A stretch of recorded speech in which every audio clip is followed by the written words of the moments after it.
حضور جمعہ کے دن جب امام خطبہ شروع کر لے اور کوئی لیٹ آئے تو اس کو سنتیں اس وقت ادا کرنی چاہیے خطبہ ثانیہ کے دوران یا فرض نماز کے بعد؟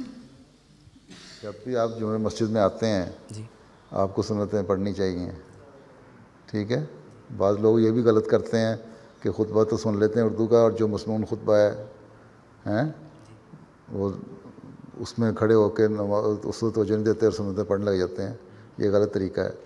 آتے ہی پہلے سنتیں پڑھیں، پھر بیٹھ کے آرام سے خطبہ سنیں ہیں۔ ٹھیک ہے اور جو وقفہ ہوتا ہے درمیان میں وہ اتنا تھوڑا ہوتا ہے، پھر جلدی جلدی ٹکرے مارتے ہیں نا، تو غلط ہے، ٹھیک ہے۔ اگر تو کسی کو موقع ہے کہ گھر سے سنتیں پڑھ کے آئے تو گھر سے پڑھ کے آنی چاہیے۔ ٹھیک ہے مسجد میں آ کے پڑھنی ہے تو وہاں اس وقت پڑھ لیں جب بھی آپ مسجد میں داخل ہوتے ہیں۔ ٹھیک ہے لیکن یہ جو روایت بن گئی ہے نا ہمارے کہ عربی خطبہ جب شروع ہوا مسنون خطبہ تو اس کو شروع کر دو، اس طرح نہیں کرنا چاہیے۔